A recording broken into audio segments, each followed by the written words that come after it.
Aí pega a criança no final de semana, paga a pensão e foi, acabou, não quer saber mais de nada. Você sabe a diferença da guarda unilateral para a guarda compartilhada? Fica nesse vídeo que eu vou te explicar detalhe por detalhe dessa diferença. Para quem não me conhece, meu nome é Luiz Felipe Mariano, eu sou advogado e hoje eu vou te detalhar a diferença entre a guarda unilateral e a guarda compartilhada. Muito importante, se inscreva no canal, desse jeito você vai me ajudar a chegar com o canal muito mais longe. Importante, deixa seu like, isso não vai te custar nada, você vai me ajudar muito. Bom, vamos lá, basicamente a diferença entre a guarda unilateral para a guarda compartilhada é o seguinte: na guarda unilateral, só uma pessoa tem responsabilidade. Então imagina o seguinte, se a mãe dessa criança tem a guarda unilateral, quem vai ser o responsável?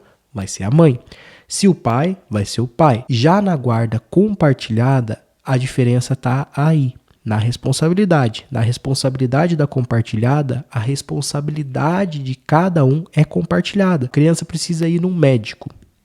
Quem que vai definir qual médico essa criança vai na guarda unilateral? Quem tem a guarda. Então, se a mãe tem a guarda unilateral, ela define. Vai naquele médico, ponto final. Não tem o que falar.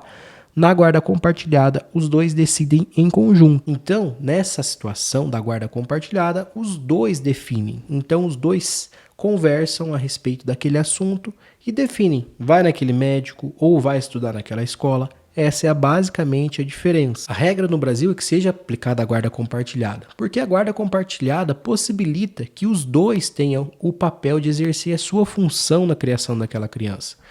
Então, assim, numa situação em que é aplicada a guarda compartilhada, os dois vão decidir. Não deixa a responsabilidade só para um ou só para outro. É óbvio, tem casos que não dá para aplicar a guarda compartilhada. Em caso de violência doméstica, violência contra a criança, maus tratos contra a criança. Essas situações não tem como aplicar a guarda compartilhada, é óbvio. Mas num contexto em que a situação da família, que aquela relação ali é em si saudável, não existe nenhuma coisa que prejudique a criança, que prejudique até a própria mãe, né? Então, nessa situação, é comumente aplicada a guarda compartilhada. Não significa que a criança vai morar 15 dias na casa de um e 15 na casa do outro. Pelo contrário, na guarda compartilhada também é definido um lar de referência.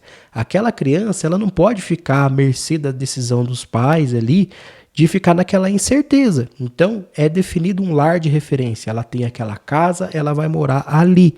Ela tem o direito de convivência com o outro, mas ela tem um lar para morar. Ela tem aquela casa definida.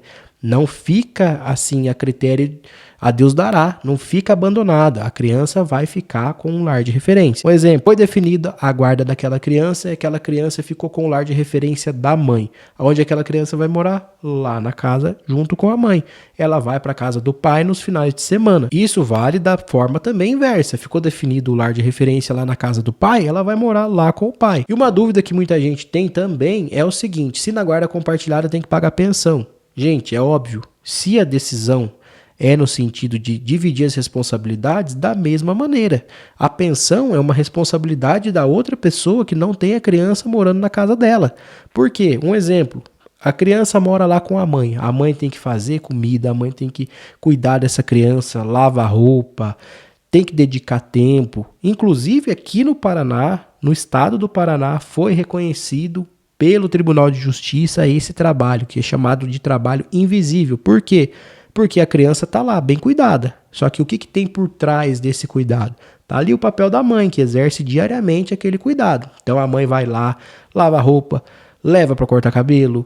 Se é menina, leva para arrumar a unha, sai com a criança para comprar as coisas. Tem que dedicar o tempo, tem que levar para a escola. Enfim, o cuidado é um cuidado que não tem como a gente atribuir um valor naquele cuidado, porque é muita coisa. Se a gente for colocar na ponta do papel, ali na ponta do lápis, não tem como calcular um valor. Isso também é considerado na hora de atribuir o valor da pensão alimentícia, que às vezes o pai fica só lá no bem bom, só pega a criança no final de semana. Aí pega a criança no final de semana, paga a pensão e foi, acabou, não quer saber mais de nada. Na hora de atribuir a pensão alimentícia, independente se é guarda unilateral ou compartilhada, é observado toda essa situação. E na compartilhada também é pagado pensão alimentícia. Não fica de fora não. Então, resumindo aqui, para mostrar para vocês essa diferença. Guarda unilateral, um só resolve. Guarda compartilhada, os dois resolvem. tá? Nas duas tem que pagar pensão, nas duas tem direito de convivência, que antigamente chamava de direito de visita, mas criança não recebe visita, criança recebe convivência, tem convivência com o pai, tem convivência com a mãe. Esse vídeo fez sentido para você? Conseguiu entender essa diferença? Basicamente são essas questões que eu te expliquei. Importante, se inscreve no canal. A hora que eu publicar um vídeo você vai receber em primeira mão, não vai te custar nada. Outra coisa, gostou do vídeo? Deixa seu like. Tem dúvida em relação a esse conteúdo que eu te falei? Aqui embaixo tem meu WhatsApp, pode perguntar em relação a esse conteúdo, também pode deixar aqui nos comentários, tá bom? Vou ficando por aqui, um abraço e até a próxima.